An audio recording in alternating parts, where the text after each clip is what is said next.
Having learned all he can from the light and heavy chest, Steve returns to New York to begin working on a plan for his own version of the effect. Robert Houdin, if he were alive today, wouldn't do it the same way that he did back then. But he would, I'm certain, have a very clever method.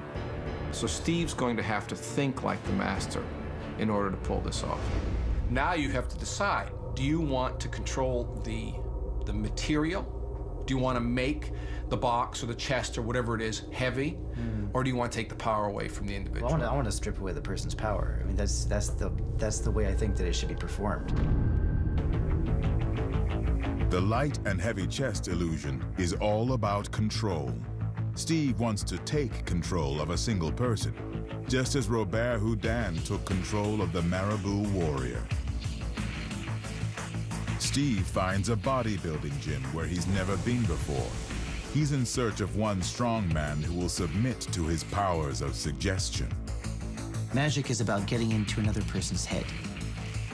I have been experimenting not only with the words that I use, but also with gestures and touch.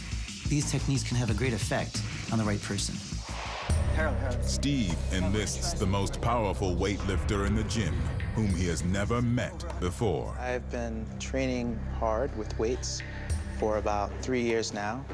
And when I'm deadlifting, I can deadlift about 675 pounds. When I'm squatting, I can squat about 465 pounds. I want to show us how you can lift this barbell up.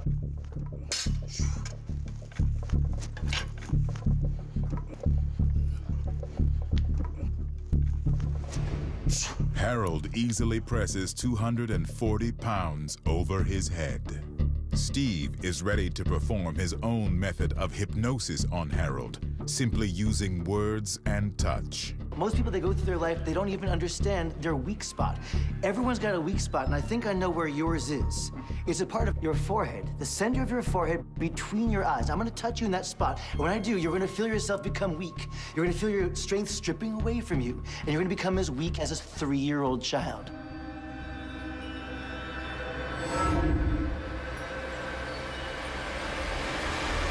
You're now weak. I want you to bend down, put your hands onto the bar like you did before, and I want you to try to pick it, but you cannot pick it up off the ground. You're lifting. Look, he's getting his legs in there. Can you see that? He's getting his legs in there. He's trying hard. He cannot do it. And Harold, stop. Don't hurt yourself. You're doing fine.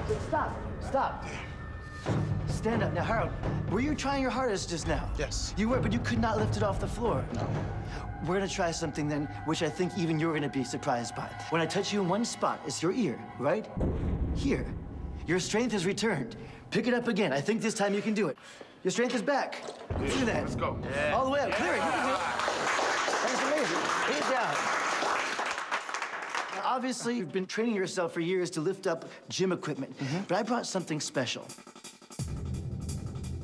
I brought this. An unusual object. It's somewhat mysterious. This is an entirely unprepared box. It's one that I found at an antique shop. The chest, Harold, is empty. I'll show you the inside. You can see it's an empty box. In fact, put your hand inside. You can see there's nothing inside there. Empty, huh? Empty? Empty, an empty box. Now, you right-handed or left-handed, Harold? Righty. You're right-handed. Okay, I want you then to put out your left hand. Put your left hand straight out like so. Your left arm straight out. I want you to hold on to the handle. Okay, with your right hand, grab your left hand. Excellent. You're gonna feel that box straight out in front of you. It's only a 5-pound weight, very light. You can feel it there. When I touch you in your forehead, that weak spot, the weak spot's going to strip away your power. Ready, set, now. You're feeling it become very, very heavy. It's not only 5 pounds, it's now 50 pounds. The 50-pound box is lowering to your belly button. Lower and lower to the ground. You can't pick it up as hard as you try. He's trying hard. Look at it. You see he's trying to pick it up. Keep it, yeah, keep breathing. Don't push it back. You can place it down. Don't drop. Now, that was a heavy box, right? Yes. That was heavy? Okay, excellent. Hold on to that. It was very embarrassing, I must say, being powerless. I was shaking. My forearms were trembling, my shoulders were trembling, my lats, my hands got really tight, sweaty. I was shocked. He is a strong guy, and suddenly he couldn't do it. It's like somebody put a chain right on him. The light and heavy chest is all about control. As a magician, what I'm trying to do is hone down, really amplify that control, to be able to make people do things the way I want.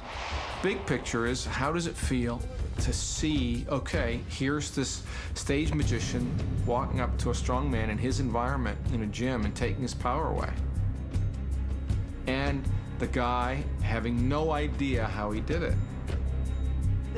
When I was working with Harold, I felt like I had him in the palm of my hand. Some people may say this is a dangerous power to have, to be able to control people at your very switch. I'd say it's part of the job.